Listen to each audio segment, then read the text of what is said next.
بسم الله الرحمن الرحيم. السلام علیکم ورحمۃ اللہ وبرکاتہ. الحمد للہ وکفا وسلام علی عباده الذین اصطفى. اشہد ان لا الہ الا اللہ وحدہ لا شریک لہ واشہد ان محمدا عبدہ ورسولہ صلی اللہ علیہ وآلہ وسلم. اللہم صلی علی محمد وعلی آل محمد کما صلیت علی ابراہیم وعلی آل ابراہیم انکا حمید مجید. اللہم بارک علی محمد وعلی آل محمد کما بارکت علی ابراہیم وعلی آل ابراہیم انکا حمید مجید. اما بعد فاعوذ باللہ السمیع العلیم من الشیطان الرجیم من حمزہ ونفخہ ونفثہ. بسم اللہ الرحمن الرحیم. اللہ نزل احسن الحدیث کتابا متشابہا مثانی تقشعر منہ جلود الذین یخشون ربہم ثم تلین جلودهم وقلوبهم الى ذکر اللہ ذالک ھدی اللہ یہدی بہ من یشاء ومن یضلل اللہ فما لہ من ہاد. اللہ نے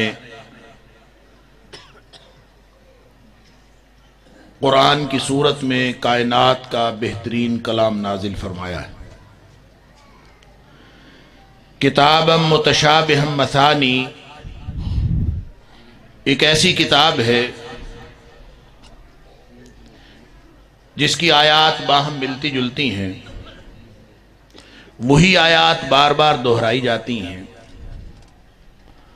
لیکن اس کے اندر ایسی تاثیر ہے کہ تقشعر منہ جلود الذین یخشون ربہم، جن کے دلوں میں اللہ کی خشیت ہوتی ہے، جن کے دلوں میں اللہ کا رعب ہوتا ہے، ان کے رونگٹے کھڑے ہو جاتے ہیں قرآن سن کے. ذالک ثم تلین جلودہم وقلوبہم الی ذکر اللہ، پھر ان کے دل بھی اور ان کے جسم بھی اللہ کی یاد کی طرف جھک پڑتے ہیں. ذالک ھدی اللہ یہدی بہ من یشاء، یہی وہ ہدایت ہے اللہ جسے چاہتا ہے عطا فرماتا ہے.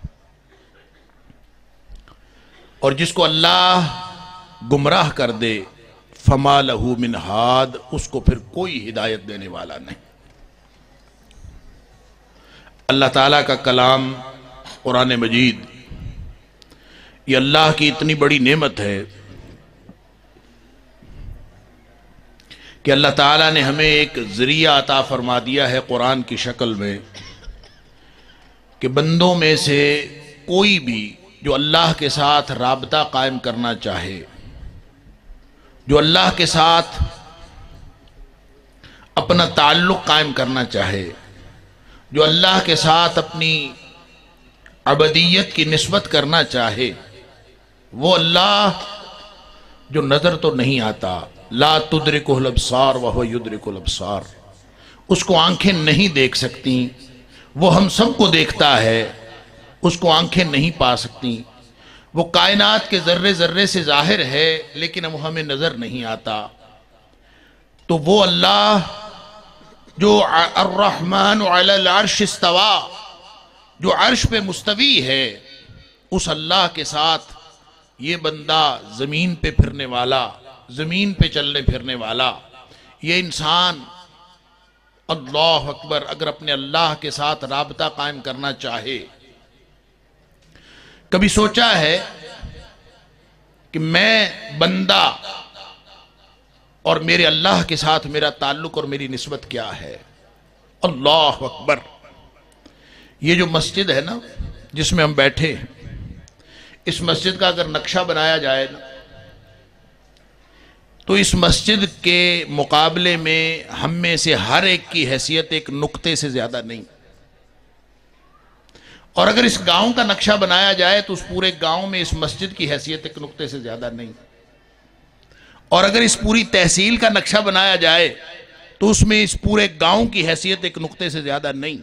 اگر اس پوری ڈویژن کا، پورے پاکستان کا نقشہ بنایا جائے تو پورا سرگودا اس کی حیثیت ایک نقطے سے زیادہ نہیں، اور آپ اگر پوری دنیا کا نقشہ بنائیں تو اتنا سا پاکستان رہ جاتا ہے، تو پھر میں کہاں ہوں؟ اللہ اکبر۔ پھر اس سے آگے بڑھتے جائیے، یہ زمین نظام شمسی کا حصہ ہے، جب یہ نظام شمسی کا حصہ بنتی ہے تو اس کی خود حیثیت اتنی سی رہ جاتی ہے، پھر یہ پورا نظام شمسی جب یہ کہکشاں کے ساتھ ملتا ہے، اس گلیکسی کے ساتھ ملتا ہے جہاں کروڑ ہا نظام ہائے شمسی ہے، اللہ اکبر، تو اس نظام شمسی کی بھی حیثیت ایک نقطے سے بھی کم رہ جاتی ہے۔ پھر ان کہکشاؤں کا کلسٹر بنتا ہے، پھر کروڑ ہا لکھوک ہا کہکشائیں ملتی ہیں تو پھر ایک کلسٹر بنتا ہے۔ میں کہاں ہوں؟ انسان کی حیثیت کیا ہے؟ اور اللہ اس کی کبریائی، اس کا اندازہ تو کریں۔ ہم اس کی کبریائی کا اندازہ تو نہیں کر سکتے، بس نبی پاک صلی اللہ علیہ وسلم نے ہمیں سمجھانے کے لیے کہ تم اپنی اوقات دیکھو کہ تم ہو کیا، اور کس اللہ کے ساتھ تم گفتگو کر رہے ہو، کس اللہ کے ساتھ ہم کلام ہونے کی بات کر رہے ہو، کس اللہ کے ساتھ اپنی عبدیت کی نسبت قائم کرنے جا رہے ہو۔ فرمایا اللہ کی ذات کی کبریائی کا تو ہم اندازہ کر ہی نہیں سکتے، البتہ جو اللہ کا عرش ہے اس کے بارے میں نبی کریم صلی اللہ علیہ وسلم نے فرمایا یہ ساری کائنات، ساتوں زمین، ساتوں آسمان، یہ اگر اکٹھے کر لیے جائیں، پوری کائنات جس کا سائنسدان بھی آج تک احاطہ نہیں کر سکے کہ یہ کائنات کتنی بڑی ہے، اللہ، کیونکہ اللہ فرماتا ہے کہ وَإِنَّا لَمُوسِعُونَ، یہ کائنات بڑھتی چلی جاتی ہے، سائنسدان جہاں تک بھی پہنچ جائیں وہ اس کی وسعتوں کو نہیں پا سکتے۔ نبی کریم صلی اللہ علیہ وسلم نے فرمایا یہ ساری کائنات اللہ کے عرش کے مقابلے میں، اللہ اکبر، اس پوری کائنات کی حیثیت یہ ہے، آپ نے ایک مثال بیان فرمائی جیسے لقودق صحرا ہو، جس کی لمبائی چوڑائی کا کوئی اندازہ نہ ہو کہ کتنا لمبا چوڑا صحرا ہے، اس کے اندر ایک چھلا پڑا ہوا ہو، ایک انگوٹھی پڑی ہوئی ہو، ایک حلقہ پڑا ہوا ہو، تو جو اس حلقے کو اس صحرا کے ساتھ نسبت ہے وہی نسبت اس پوری کائنات کو اللہ کے عرش کے ساتھ۔ تو پھر انسان کہاں ہے؟ انسان کی اوقات کیا ہے اللہ کی کبریائی کے سامنے؟ لیکن اندازہ کیجئے کہ وہ فرماتا ہے کہ جس نے اللہ کے ساتھ جڑنا ہو، سبحان اللہ۔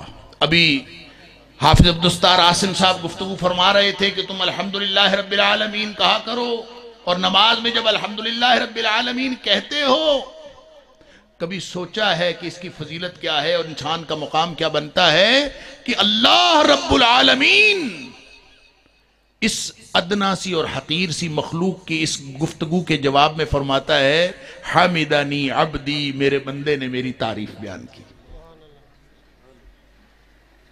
بندہ الرحمن الرحیم کہتا ہے، اللہ جواب دیتا ہے اثنا علی عبدی۔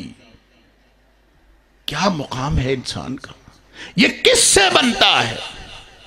نبی اکرم صلی اللہ علیہ وسلم فرمایا یہ قرآن سے بنتا ہے۔ یہ مقام اللہ سے گفتگو، اللہ کے ساتھ نسبت، یہ ایک خاکی ارضی مخلوق جس کی کوئی حیثیت نہیں ہے۔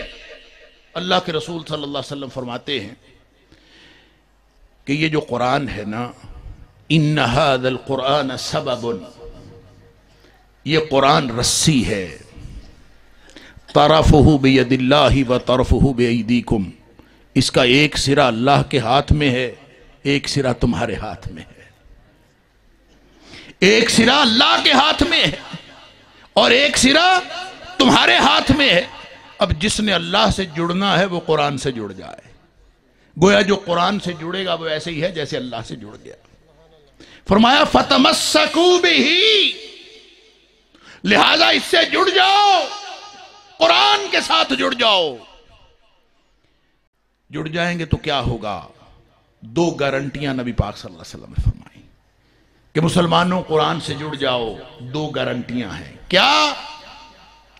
فرمایا وَلَن تَضِلُّوا وَلَن تَهْلِكُوا بَعْدَهُ أَبَدًا، تم قرآن سے جڑ جاؤ گے تو اس کے بعد نہ تو کبھی گمراہ ہوگے اور نہ ہی کبھی برباد ہوگے۔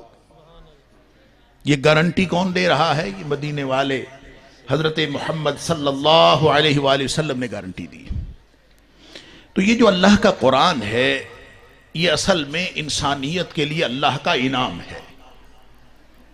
نبی پاک صلی اللہ علیہ وآلہ وسلم فرماتے ہیں کہ یہ اصل میں معجزہ ہے جو مجھے اللہ نے عطا کیا ہے۔ کسی کو کوئی معجزہ عطا ہوا، کسی نبی کو کوئی معجزہ عطا ہوا، اور معجزہ بھلا کس لیے عطا ہوتا ہے؟ معجزہ جس بھی نبی کو عطا ہوا ہے وہ اس لیے عطا ہوتا ہے کہ لوگ معجزے کی وجہ سے ہدایت کی طرف آ جائیں۔ قرآن چونکہ کتاب ہدایت ہے، یہ لوگوں کو ہدایت کی طرف بلاتا ہے، اور اس کے اندر وہ طاقت ہے، قرآن کے اندر یہ طاقت ہے۔ ان ھذا القرآن یہدی للتی ہی اقوم، جو قرآن سے جڑ گیا قرآن کے اندر وہ طاقت ہے کہ وہ اس رستے پر لے جاتا ہے جس سے سیدھا رستہ اور ہے ہی کوئی۔ وَيُبَشِّرُ الْمُؤْمِنِينَ الَّذِينَ يَعْمَلُونَ الصَّالِحَاتِ، اور جو قرآن کے مطابق اپنا کردار بنا لیتے ہیں ان کو پھر قرآن خوشخبری دیتا ہے ان لہم اجرا کبیرا، کہ ان کے لیے بہت بڑا اجر ہے۔ اللہ اکبر۔ تو نبی پاک صلی اللہ علیہ وسلم فرماتے ہیں کہ ہدایت کے لیے سارے نبیوں کو کوئی نہ کوئی معجزہ ملتا رہا۔ بخاری شریف کی حدیث ہے، ابو ہریرہ رضی اللہ تعالیٰ عنہ راوی ہیں، فرمایا ما من الانبیاء نبی الا اعطی ما مثلہ آمن علیہ البشر، ہر بشر کے لیے ہدایت کا سامان اللہ کرتا رہا۔ فرمایا کوئی نبی ایسا نہیں آیا جس کو کوئی نہ کوئی معجزہ نہ ملا ہو، ہر نبی کو کوئی نہ کوئی معجزہ ملا ہے۔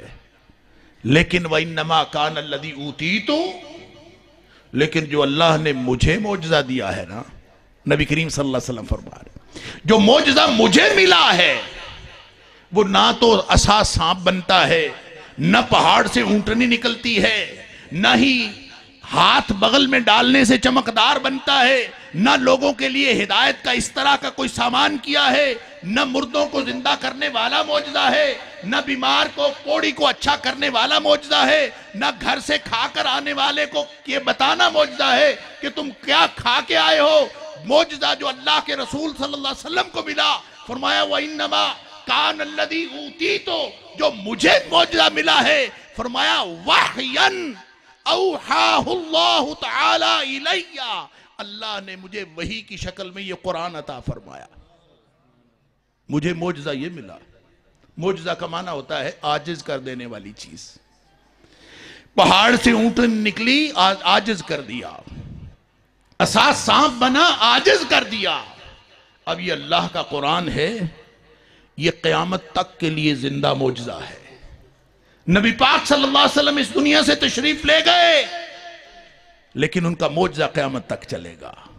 اس کی حفاظت کا ذمہ بھی نازل کرنے والے نے اپنے پاس رکھا ہے۔ اِنَّا نَحْنُ نَزَّلْنَا الذِّكْرَ وَإِنَّا لَهُ لَحَافِظُونَ، اس کی حفاظت بھی ہم کریں گے۔ اب قیامت تک کے لیے یہ کتاب معجزے کی شکل میں موجود ہے۔ اللہ اکبر۔ اور معجزے کا معنی ہوتا ہے عاجز کر دینے والی چیز۔ ہدایت کی کتاب، یہ کتاب ہدایت ہے۔ ہدی للمتقین، اللہ اکبر۔ یہ ہدی للناس بھی ہے، ہدی للمتقین بھی ہے۔ پتہ کیا فرق ہے؟ ہدی للناس کا مطلب ہے ساری انسانیت کے لیے ہدایت ہے، اور ہدی للمتقین کا مطلب ہے صرف ڈرنے والوں کے لیے ہدایت ہے، جو بچ بچ کے چلنا چاہتے ہیں ان کے لیے ہدایت ہے۔ دونوں باتوں میں فرق ہے۔ ہدی للناس کا معنی خدا، اس کے تین معنی ہوتے ہیں۔ خدا کا معنی راستہ بھی ہوتا ہے، خدا کا معنی راستہ دکھانا بھی ہوتا ہے، خدا کا معنی منزل مقصود پر پہنچانا بھی ہوتا ہے۔ ہدی للناس ہے، ساری کائنات کو راستہ دکھاتا ہے۔ شرک چھوڑو، کفر چھوڑو، ایک اللہ کی وحدانیت کی طرف آ جاؤ، نبی پاک صلی اللہ علیہ وسلم کی رسالت کی طرف آ جاؤ، تم کامیاب ہو جاؤ گے، ساری انسانیت کو راستہ دکھا۔ لیکن منزل مقصود پہ ہر ایک کو نہیں پہنچاتا، راستہ دکھاتا سب کو ہے، منزل مقصود پہ ہر ایک کو نہیں پہنچاتا.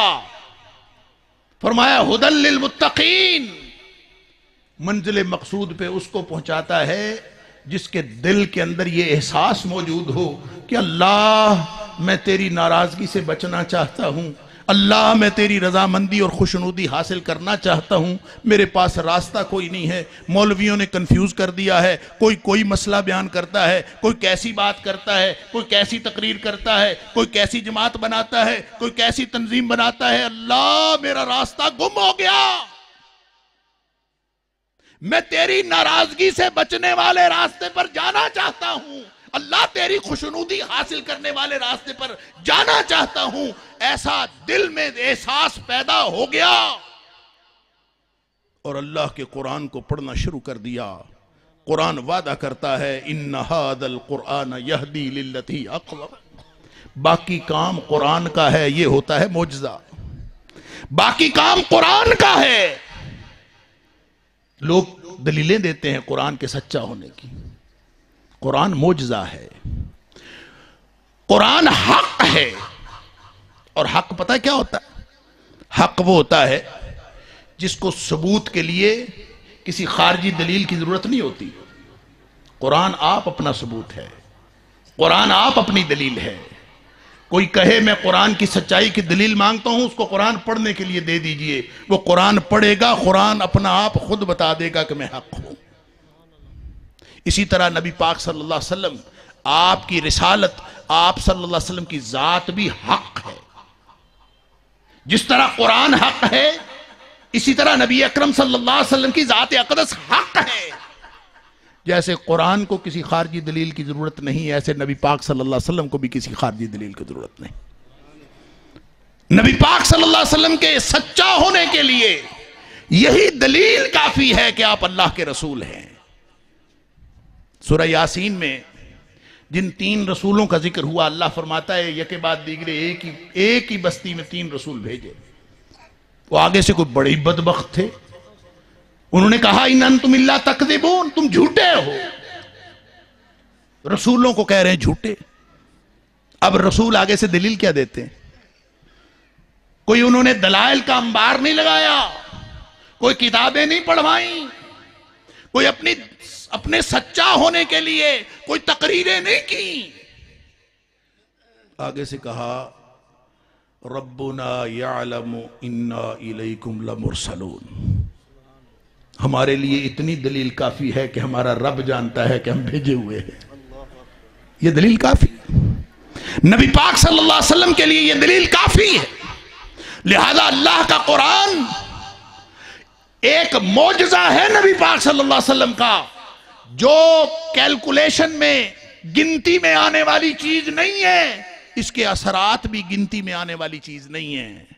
اور پھر قرآن ہدایت دیتا نہیں ہے. ہم قرآن پڑھتے ہیں پھر بھی نہیں ہدایت دیتا.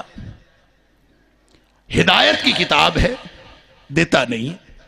یضل بہ کثیرا ویہدی بہ کثیرا. بہت سارے لوگوں کو یہ ہدایت دیتا ہے، بہت سارے لوگوں کو گمراہ کر دیتا ہے.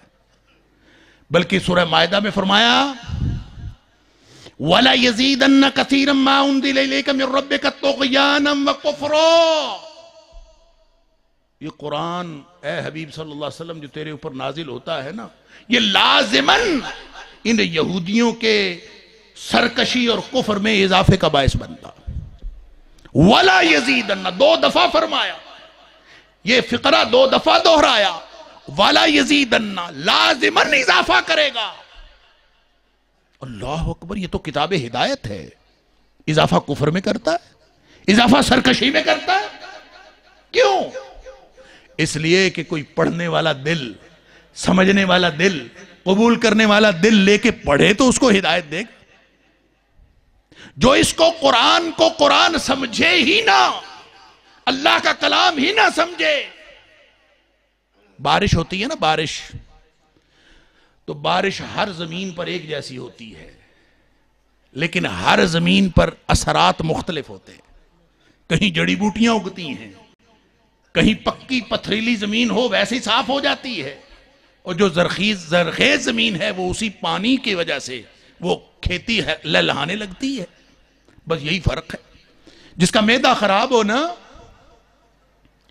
کبھی دیکھا ہے ٹائیفائڈ ہو جائے نا تو ڈاکٹر کہتا ہے اس کو روٹی نہیں دینی، حالانکہ روٹی تو قوت بخش غذا ہے، وہ تو انسان کی جسم کو تقویت بخشتی ہے، لیکن اب معدہ خراب ہے، اب اگر قوت بخش غذا دی جائے گی تو اس کی بیماری میں اضافہ کرے گی۔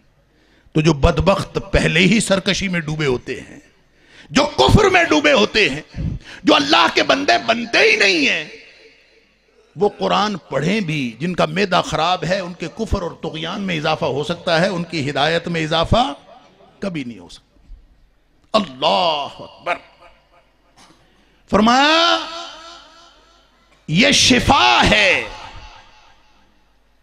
کن کے لیے؟ للمؤمنین، اہل ایمان کے لیے۔ ولا یزید الظالمین الا خسارا، ظالموں کے لیے سوائے خسارے کے اس کے اندر کچھ نہیں ہے قرآن، لہذا سب کو ہدایت نہیں دیتا۔ سنا ہے نا کہ نبی کریم صلی اللہ علیہ وسلم نے فرمایا، حدیث قدسی ہے کہ اللہ فرماتا ہے کہ انا عند ظن عبدی بی، میں اپنے بندے کے گمان کے مطابق معاملہ کرتا ہوں۔ کون فرماتا ہے؟ اللہ۔ بندہ گمان جیسا رکھے میں اس کے ساتھ وہ معاملہ کرتا ہوں، جو یہ سمجھے میرا اللہ میری سنتا ہے، اللہ اس کی سنتا ہے، اور جو یہ سمجھے کہ میرا اللہ نہیں سنتا، اس کی وہ نہیں سنتا۔ ایسے ناقدرے کی وہ کیوں سنے؟ جو سمجھتا ہے کہ وہ سنتا ہے تو اس کا اعلان ہے کہ میں اجیب دعوت الداعی اذا دعان، جب بھی پکارو جہاں بھی پکارو میں اس کی سنتا ہوں۔ اللہ اکبر۔ اور جو کہتا ہے کہ اللہ میری نہیں سنتا، ایسے بے قدرے کی اللہ نہیں سنتا۔ انا عند ظن عبدی بھی غیرتوں مالا ہے، اناؤں مالا ہے، لہذا وہ اس کی سنتا ہے جو اس کی قدر کرتا ہے۔ فرماتا ہے ما قدر اللہ حق قدرہ، یہ بدبخت کیسے ہیں جنہوں نے اللہ کا قدر ہی نہیں جانا۔ اللہ اکبر۔ یہ جو قرآن ہے نا، یہ اس کا کلام ہے، اس غیرتوں اور اناؤں والے کا کلام، اور یہ اس کی صفت ہے۔ کلام اللہ اللہ کی صفات میں سے ایک صفت ہے، لہذا جو غیرت اور انا اللہ کی ذات میں ہے، وہی غیرت اور انا اللہ کے کلام میں ہے۔ جس طرح کا معاملہ اللہ کرتا ہے، ایسا ہی معاملہ اللہ کا کلام کرتا ہے۔ لہذا جو سمجھے کہ قرآن کتاب ہدایت ہے، اللہ میں نے ہدایت لینی ہے، اس کو یہ منزل مقصود پر پہنچانے والی ہدایت دیتا ہے۔ راستہ بتانا، راستہ دکھانا وہ تو سب کو کرتا ہے، سب کو بتاتا ہے یہ راستہ جاتا۔ رہنمائی ہے نا، رہنمائی کی ایک پرت یہ ہے ایراء الطریق۔ آپ سے کوئی پوچھے میں نے سرگودا جانا ہے، آپ کو سڑک بتا دیں ادھر سے چلے جاؤ، ادھر چلے جانا، ادھر چلے جانا، ادھر چلے جانا، سرگودا آ جائے گا، یہ بھی رہنمائی ہے۔ لیکن کسی سے آپ پوچھے کہ میں نے سرگودا جانا ہے، وہ آپ کو گاڑی میں بٹھائے اور جا کے سرگودا چھوڑ آئے، یہ منزل مقصود پر پہنچانا ہے، یہ بھی رہنمائی ہے۔ قرآن راستہ تو سب کو دکھاتا ہے، منزل مقصود پہ صرف اس کو پہنچاتا ہے جو قرآن کا ہو جاتا ہے، جو اس نیت سے قرآن پڑھتا ہے کہ اللہ میں تیری ناراضگی سے بچنا چاہتا ہوں، میں تیری رضامندی حاصل کرنا چاہتا ہوں، میرا راستہ گم ہو گیا ہے، تو مجھے راستہ عطا فرما دے۔ جو اس نیت سے قرآن پڑھتا ہے اس کو اللہ ایصال الی المطلوب والی ہدایت نصیب فرماتا ہے۔ اللہ اکبر۔ اقبال نے کہا تھا تیرے ضمیر پر جب تک نہ ہو نزول کتاب، گرہ کشا ہے نہ راضی نہ صاحب کشاف۔ بڑی بڑی تفسیریں پڑھ لینے سے ہدایت نہیں ملتی، قرآن کو اپنے دل پر نازل کرنے سے ہدایت ملتی ہے۔ دل کے ساتھ منسلک کریں اس کو، اور اگر قرآن کو بے قدری کے ساتھ پڑھا، یا پڑھا تو کسی اور مقصد کے لیے پڑھا، ہم میں سے اکثر تو قرآن پڑھتے ہی نہیں۔ اگر ہم سروے کریں نا، ہم جتنے لوگ بیٹھے ہیں کتنے لوگ قرآن پڑھتے ہیں؟ اللہ اکبر۔ اللہ معاف فرمائے کوئی 10% نکلیں گے جو قرآن پڑھتے ہیں، باقی تو پڑھتے ہی کوئی نہیں۔ اور جو پڑھتے ہیں ان سے پوچھے کیوں پڑھتے ہیں؟ وہ کہیں گے ثواب لینے کے لیے پڑھتے ہیں، ثواب ملتا ہے۔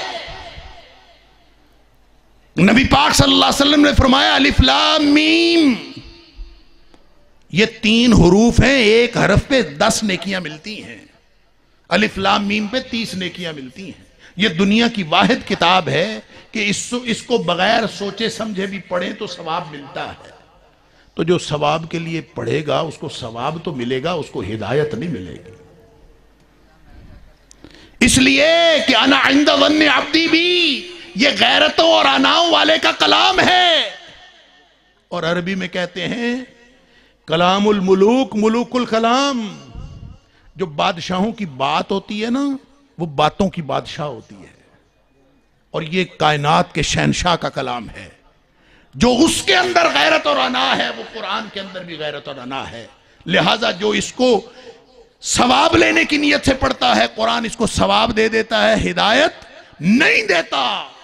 جو اس کو فہم کی نیت سے پڑھتا ہے، ایک فہم قرآن، قرآن کو سمجھنا، یہ بھی قرآن کے حقوق میں سے ہے، لیکن جس کی نیت ہی قرآن کو سمجھنا ہے، مجھے نقطے سمجھ آ جائیں، قرآن کی تفصیل سمجھ میں آ جائے، اس کی تفسیر سمجھ میں آ جائے، بس اس کا ٹارگٹ ہی یہی،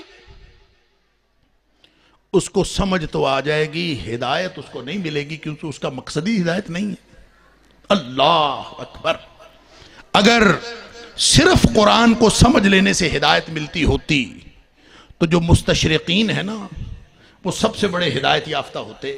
جتنا انہوں نے باریک بینی سے قرآن کو پڑھا ہے نا، اتنا شاید باریک بینی سے مسلمانوں نے بھی نہیں پڑھا۔ مستشرقین نے اس نیت سے پڑھا ہے کہ وہ اس میں سے غلطیاں نکالیں، لہذا ہدایت سے کسی کو مل گئی، ایکسیپشنز ہوتے ہیں، لیکن اللہ ہدایت اس کو دیتا ہے، اعلان ہے اللہ کا، اللہ کے قرآن کا، ھدی للمتقین۔ یہ ان کو ہدایت ملے گی جو دل میں یہ خوف۔ متقی کون ہوتا ہے؟ متقی وہ ہوتا ہے جو ہر وقت ایک دوہرا احساس سینے میں چھپائے پھرے اور اس احساس کے مطابق عمل کرنے کی کوشش کرتا رہے۔ اور وہ دوہرا احساس کیا ہے؟ وہ دوہرا احساس یہ ہے کہ اللہ میں تیری ناراضگی سے بچنا چاہتا ہوں اور تیری رضامندی حاصل کرنا چاہتا ہوں۔ جس کے دل میں یہ احساس ہے، ہر وقت یہ تڑپ ہے، اور اس تڑپ سے قرآن پڑھتا ہے، قرآن اس کو منزل مقصود پر لے جاتا ہے۔ میں نے سورہ زمر کی آیت نمبر 24 آپ کے سامنے پڑھی۔ اللہ فرماتا ہے اللہ نزل احسن الحدیث۔ معجزہ کیسے ہے سمجھ لیجئے۔ فرمایا اللہ نزل احسن الحدیث، اللہ نے کائنات کا بہترین کلام نازل کیا ہے۔ کتابا متشابہا مثانی، اللہ اکبر! سمجھ لیجئے، ایسی کتاب جس کی آیتیں ایک دوسرے سے ملتی جلتی ہیں اور بار بار وہی دہرائی جاتی ہیں۔ یہ 2 خصوصیات ایسی ہیں کہ دنیا کا کوئی ادیب، دنیا کا کوئی شاعر جب وہ اپنا کلام لکھتا ہے نا، تو وہ 2 باتوں سے بڑا پرہیز کرتا ہے۔ ایک تو اس میں مشابہت نہ ہو، بار بار وہی چیز، اور دوسرا تکرار نہ ہو۔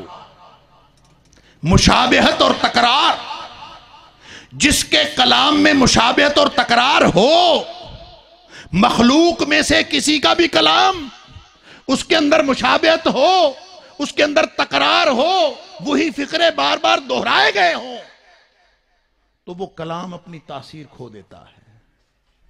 دنیا کا کوئی کلام لے لیجئے، بڑے بڑے ادباء، بڑے بڑے شعراء اس بات کا اہتمام کرتے ہیں کہ جو لفظ ایک دفعہ استعمال ہو گیا وہ دوبارہ استعمال نہ ہو۔ کیوں؟ مشابہت ہوگی یا تکرار ہوگی تو کلام اپنی تاثیر کھو دے گا۔ اللہ فرماتا ہے یہی معجزہ ہے، اللہ نزل احسن الحدیث۔ مخلوق کے کلام میں اور خالق کے کلام میں یہی تو فرق ہے۔ مخلوق کا کلام اس میں تکرار ہو اور مشابہت ہو تو وہ اپنی تاثیر کھو دیتا ہے۔ اللہ نزل احسن الحدیث، یہ کائنات کا بہترین کلام ہے، اس میں مشابہت بھی ہے، اس میں تکرار بھی ہے، لیکن اس کے باوجود تاثیر کیا ہے؟ فرمایا تقشعر منہ جلود الذین یخشون ربہم، جن کے دلوں میں اللہ کا خوف ہے ان کے رونگٹے کھڑے ہو جاتے ہیں یہ قرآن سن کر۔ ہمارے تو کبھی رونگٹے کھڑے نہیں ہوئے. ہم نے تو قرآن بچپن سے سننا شروع کیا, آج تک سنتے آئے ہیں, سارا مہینہ تراویح پڑھتے ہیں, بڑی بڑی اچھی تلاوتیں ہم سنتے ہیں, ہمارے تو کبھی رونگٹے نہیں کھڑے. اللہ, سمجھ لیجئے ہدایت کا سسٹم اللہ نے کیا بنایا. ہدایت کا آٹومیٹک سسٹم ہے. فرمایا کتاب وہی ہے, دنیا اور مخلوق کے کلام میں جو چیز تاثیر ختم کر دینے کا باعث ہے, خالق کے کلام میں ایسی مشابہت, ایسی تکرار کہ حفاظ بھی بھول جاتے ہیں کہ پتہ نہیں کیا آنا ہے, علیم قدیر آنا ہے کہ غفور الرحیم آنا ہے کہ علیم خبیر آنا ہے.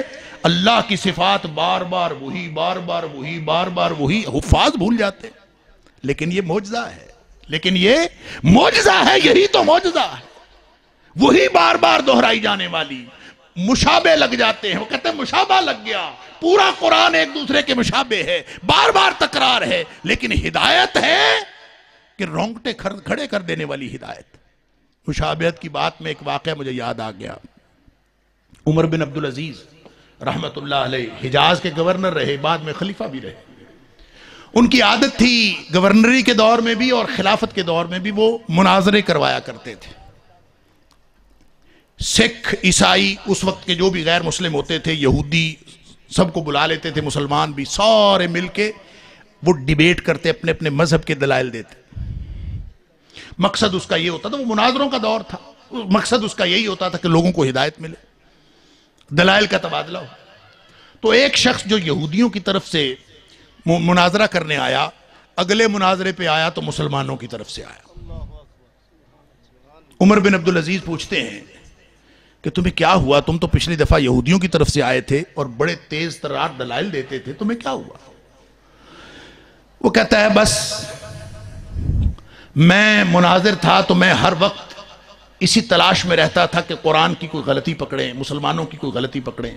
وہ کہتا ہے سب سے زیادہ جو چیز مجھے تکلیف دیتی تھی اور سب سے زیادہ جس بات کا مجھے جواب نہیں آتا تھا, وہ مسلمانوں کا یہ دعویٰ تھا کہ یہ اللہ کا قرآن ہے, اس میں دنیا کے کسی کونے سے آپ قرآن اٹھاؤ, ایک لفظ کیا ایک حرف کا بھی فرق نہیں پاؤ گے. وہ کہتا تھا یہ مجھے سب سے زیادہ مسلمانوں کا دعویٰ تکلیف دیتا تھا.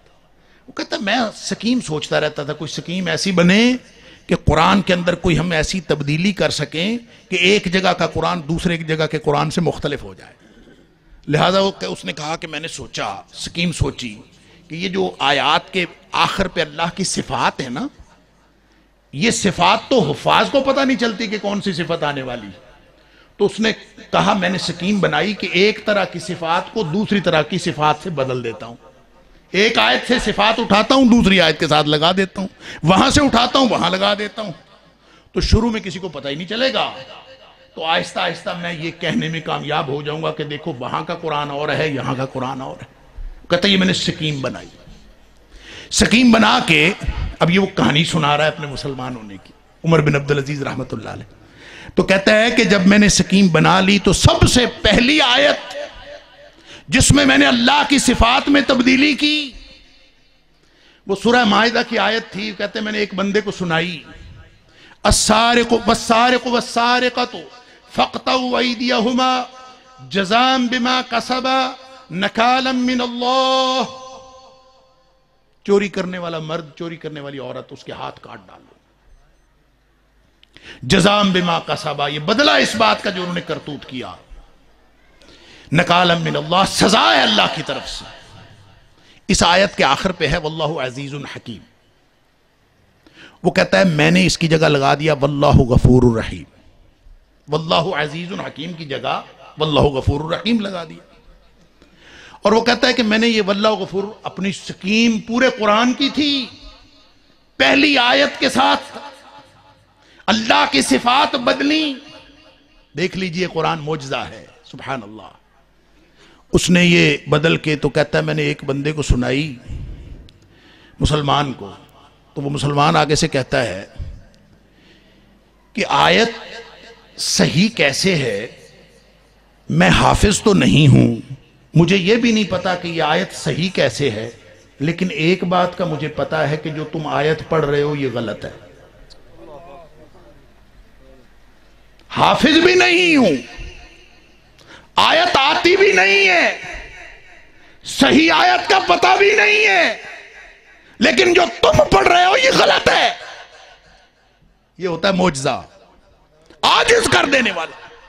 وہ کہتا میرے رونگٹے کھڑے ہو گئے, میں حواس باختہ ہونے کو آ گیا کہ یہ حافظ بھی نہیں ہے, اس کو آیت آتی بھی نہیں ہے, اس کو یہ بھی نہیں پتا صحیح کیا ہے, پھر بھی اس نے میری غلطی پکڑ لی اور پہلی آیت ہی سنائی تھی, سکیم کہاں جاتی. وہ کہتا میں نے اس سے پوچھا تمہیں پتا کیسے چلا, جب تمہیں آتی کوئی نہیں آیت, حافظ تم نہیں ہو, تو تمہیں کیسے پتا چلا کہ آیت غلط پڑھ رہا ہوں. اللہ اکبر. وہ کہتا ہے کہ میں نے, اصل بات تو یہ ہے کہ قرآن معجزہ ہے, یہ عاجز کر دینے والی چیز, یہ آپ اپنا ثبوت ہے, یہ حق ہے, یہ منزل مقصود پر پہنچانے والی کتاب ہے. وہ کہتا ہے کہ مجھے یہ پتا ہے کہ قرآن میں جہاں کہیں اللہ کے غصے کا یا اللہ کی سزاؤں کا ذکر ہے, وہاں اللہ کی صفت مغفرت و رحمت کا ذکر نہیں آ سکتا. جو آیت تم پڑھ رہے ہو اس میں سزا کا ذکر ہے, ہاتھ کاٹ ڈالو, چوری کرنے والا مرد, چوری کرنے والی عورت, اس کے ہاتھ کاٹ ڈالو, جزام بما کسبا, یہ ان کے کرتوتوں کا بدلہ ہے, نکالم من اللہ, سزا ہے اللہ کی طرف سے. تو جہاں سزا کی بات آ رہی ہو وہاں صفت مغفرت و رحمت کی بات نہیں آتی. اس لیے واللہ غفور الرحیم یہاں نہیں آتا. کیا آتا ہے یہ مجھے نہیں پتا, لیکن یہاں غفور الرحیم نہیں آتا. یہ قرآن ہے, یہ معجزہ ہے.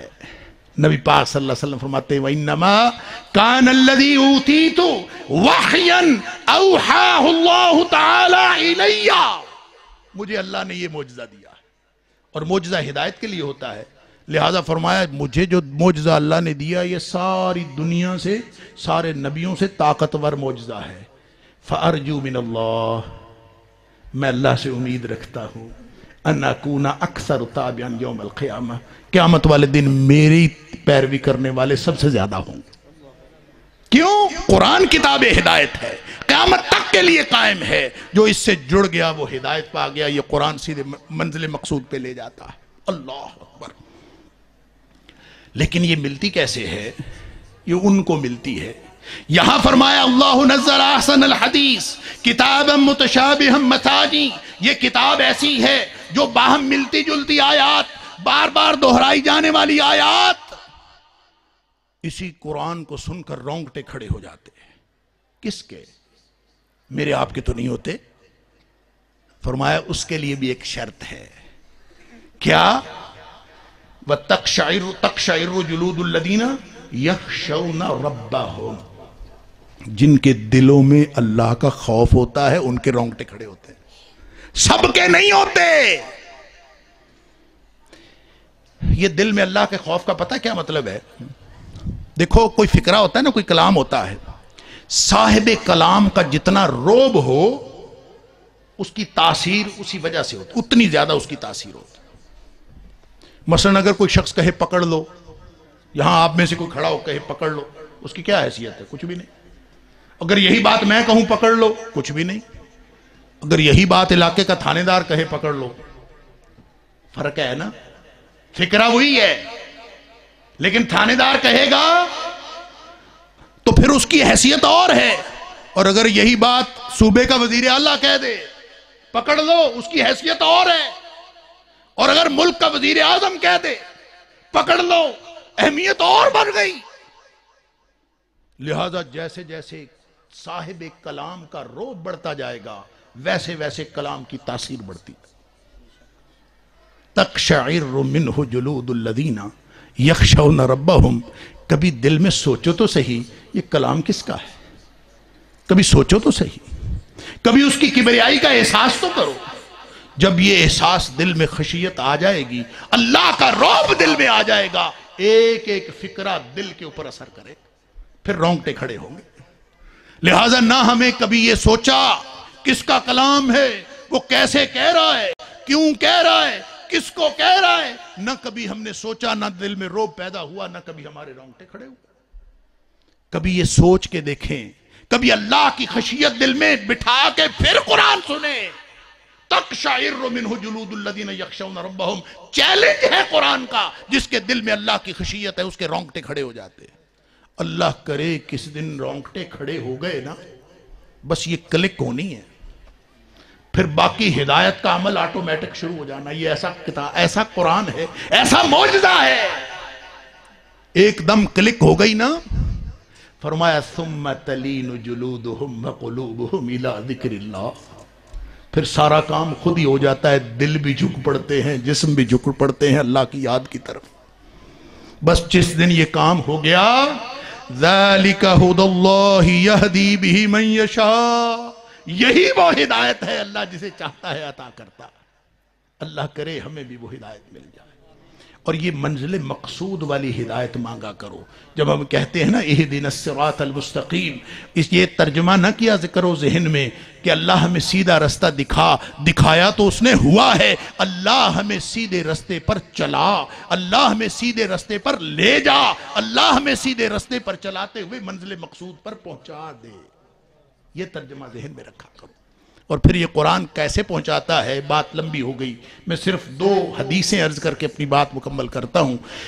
قرآن منزل مقصود پہ پہنچاتا ہے، ماننے والوں کو بھی۔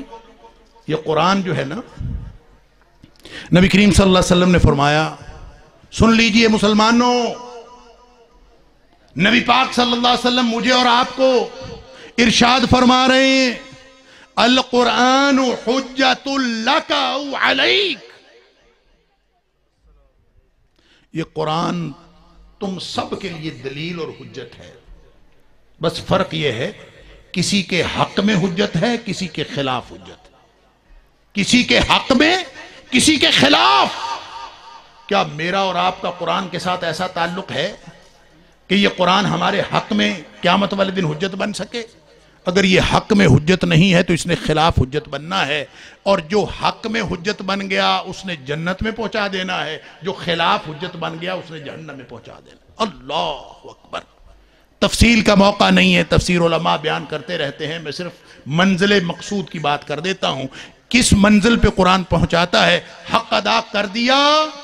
5 حق ہیں قرآن کے: ایمان رکھنا، پڑھنا، سمجھنا، عمل کرنا، آگے پہنچانا۔ خیرکم من تعلم القرآن وعلمہ، جو پڑھتا اور پڑھاتا ہے، سیکھتا اور سکھاتا ہے، اس سے تو بہتر کائنات میں کوئی انسان ہے ہی نہیں۔ خیرکم، جو قرآن سے جڑ گیا وہ خیرکم ہو گیا، تم میں سے سب سے بہترین ہو گیا۔ اللہ اکبر۔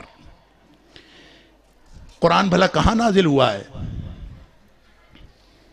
قرآن، اس کے ساتھ جڑنے والی ہر چیز عظیم ہوئی ہے۔ قرآن نبی پاک صلی اللہ علیہ وسلم کے سینہ اطہر پہ، آپ کے قلب اطہر پہ نازل ہوا۔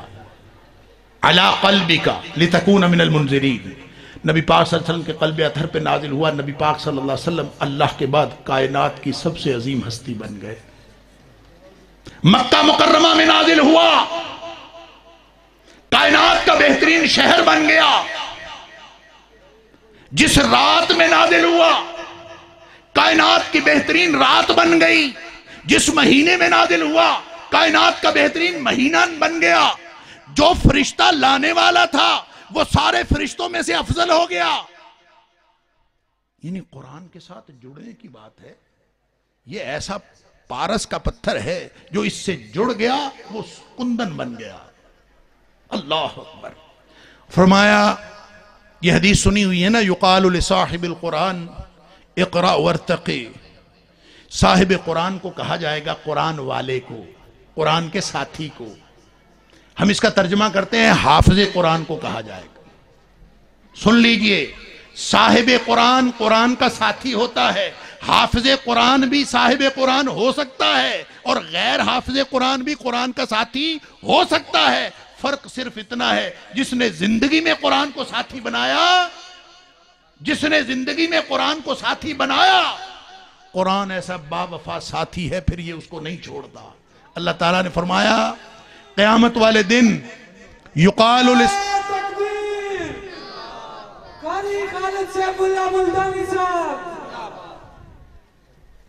نبی اکرم صلی اللہ علیہ وسلم نے فرمایا یقال لصاحب القرآن اقرأ وارتقی، قیامت والے دن جنت میں صاحب قرآن کو کہا جائے گا، قرآن کے ساتھی کو کہا جائے گا، قرآن والے کو کہا جائے گا۔ تو کیا ہم قرآن والے ہیں؟ کیا قرآن کو ہم نے اپنی زندگی کا ساتھی بنایا ہے؟ جس نے قرآن کو یہاں زندگی کا ساتھی بنا لیا یہ پھر کسی کو نہیں چھوڑتا، یہ باوفا ساتھی ہے۔ مسلم شریف کی حدیث ہے، فرمایا اقرأ القرآن، نبی پاک صلی اللہ علیہ وسلم نے صحابہ سے کہا اور صحابیو قرآن پڑھتے رہا کرو، انہو یاتی یوم القیامت شفیعا لاصحابہ، یہ قیامت کے دن اپنے ساتھیوں کی شفاعت کرتا ہوا آئے گا۔ کس کی؟ اپنے ساتھیوں کی، صاحب کی۔ بناؤ نا صاحب اس کو، بناؤ نا ساتھی اس کو۔ تم کہتے ہو قرآن سمجھ میں نہیں آتا، آئے کیسے؟ اس سے واقفیت رکھی، سمجھ لو۔ آپ دنیا میں زندگی میں کسی شخص کے ساتھ دن میں چاہے 5 وقت ملتے ہو، سلام دعا، سرسری سی ملاقات، السلام علیکم، بس گھر کو چلے گئے، السلام علیکم، گھر کو چلے گئے، ساری زندگی آپ ملتے رہو، کبھی بھی آپ کو اس سے تعارف نہیں ہو سکتا وہ کون ہے اور آپ کون ہے۔ اور اگر اس کے ساتھ کوئی وقت گزارو اکیلے بیٹھ کے، اس سے پوچھو تم کون ہو، اپنا آپ بتاؤ میں کون ہوں، کسی سے ایک رات تنہائی میں گزار لو، وہ اپنی ساری زندگی کا کچا چٹھا آپ کو بتا دے گا اور آپ سے سارے راز بھی بتانے کا موقع دے گا۔ تو کبھی قرآن کے ساتھ بھی تنہائی میں بیٹھو نا۔ قرآن کے ساتھ جس نے تنہائی میں وقت نہیں گزارا، یہ قرآن اس کو اپنا ساتھی کیسے بنائے؟ قرآن اس کو اپنا ساتھی بناتا ہے، اپنے راز اس کو دیتا ہے جو اس کے ساتھ وقت گزارتا ہے۔ اکیلے تنہائی میں وقت گزارے، یا یوں سمجھ لیجئے کہ ساری زندگی ایک آدمی سمندر کی تہہ پہ تیرتا رہے، سمندر کی سطح پہ تیرتا رہے، وہ کبھی ہیرے جواہرات کو پہنچ سکتا ہے؟ وہ ہیرے جواہرات ملتے ہیں اس میں غوطہ لگانے سے۔ قرآن کے سطحی طور پر آپ اوپر پھرتے رہیں، آپ ہیرے جواہرات تک نہیں پہنچ سکتے۔ ساتھی بنائیں قرآن کو۔ فرمایا یقال لصاحب القرآن اقرأ وارتقی، صاحب قرآن کو کہا جائے گا پڑھتا جا اور چڑھتا جا، اور ساتھ فرمایا اور ٹھہر جا، آہستہ آہستہ پڑھنا، ورتل کما کنت ترتل فی الدنیا، اسی طرح ٹھہر ٹھہر کے پڑھنا جس طرح تو دنیا میں ٹھہر ٹھہر کے پڑھتا تھا۔ چڑھتا جا، پیدل تھوڑی چڑھنا ہے، وہاں زینے لگے ہوں گے، یہاں الیکٹرک زینے، لفٹیں پتہ کتنی تیز لگی ہوئی ہیں، بڑے بڑے پلازوں کے اندر، بڑی بڑی ملٹی سٹوری بلڈنگز کے اندر دنیا کی لگی ہوئی لفٹیں۔ میں ایک جگہ گیا، انہوں نے بتایا یہ 1 سیکنڈ میں 4 منزلیں طے کر جاتی ہے، 1 سیکنڈ میں 4 منزلیں، انا للہ و انا، اتنی تیز۔ اور وہ 44ویں منزل میں ہم نے جانا تھا، اور یوں اس نے دبایا اور یوں ہم باہر نکلے تو سارا شہر نیچے آیا پڑا ہے، ہم حیران ہو گئے۔ یہ تو دنیا کے زینے ہیں، جنت کے زینوں کی تیزی کا عالم کیا ہوگا؟ وہاں جب ٹھہر ٹھہر کے قرآن پڑھتا جائے گا اور وہ زینے جا رہے ہوں گے، ایک لمحے میں کتنا وہ اس کے کتنے درجے اوپر جا رہا ہوگا۔ نبی کریم صلی اللہ علیہ وسلم نے فرمایا جنت میں 1 درجے کا فرق پڑ گیا نا، 1 درجے کا، تو نچلے درجے والے اپنے سے اوپر والے درجے کو یوں دیکھیں گے جیسے ہم سورج چاند ستاروں کو دیکھتے ہیں۔ 1 درجے کا فرق پڑ گیا۔ تو جب قرآن پڑھنے والا ٹہر ٹہر کے، مٹک مٹک کے، سمجھ سمجھ کے، لہک لہک کے قرآن پڑھ رہا ہوگا، اور زینے، جنت کے زینے کتنے تیزی سے چڑھ رہے ہوں گے، تو اس کا مقام کتنا بلند ہوگا۔ اللہ اکبر۔ اور دوسری طرف جس نے حق نہیں دیا، بس یہ آخری حدیث سن لیجئے، اپنی بات مکمل کرتا ہوں۔ حق دینے والے کو کہاں مقام ملا؟ اللہ اکبر، غالباً جنت الفردوس ہی ہوگا، اس لیے کہ نبی کریم صلی اللہ علیہ وسلم نے فرمایا جنت الفردوس سے اونچی کوئی جنت نہیں، اس سے اوپر بس اللہ کا عرش ہے، ساری نہریں بھی اسی سے نکلتی ہیں، لہذا اللہ سے جب مانگنی ہو تو جنت الفردوس مانگا کرو۔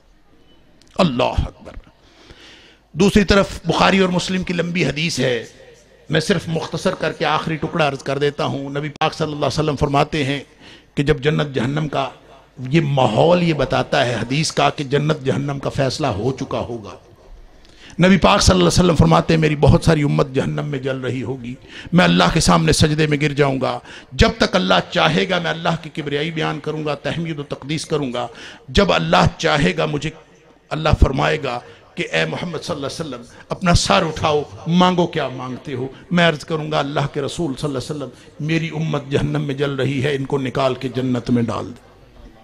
نبی پاک صلی اللہ علیہ وسلم فرماتے ہیں مجھے اللہ ایک نشانی مقرر کر دے گا، جا اس نشانی کے جتنے لوگ ہیں ان کو جہنم سے نکالو جنت میں ڈال دو، میں ڈال دوں گا، ابھی بھی میری بہت ساری امت جہنم میں رہ جائے گی، پھر سجدے میں گروں گا، پھر جب تک اللہ چاہے گا میں اسی طرح سے اللہ کی حمد و ثنا بیان کرتا رہوں گا، پھر اللہ فرمائے گا سر اٹھاؤ مانگو کیا مانگتے ہو، میں پھر عرض کروں گا اللہ کے رسول صلی اللہ علیہ وسلم جہنم سے میری امت کو نکال کر جنت میں ڈال دے، اللہ تعالیٰ کم تر نشانی بیان کر دیں گے، میرٹ لو ہو جائے گا، جا اس نشانی کے بھی جتنے لوگ ہیں نکال کے جنت میں ڈال دے۔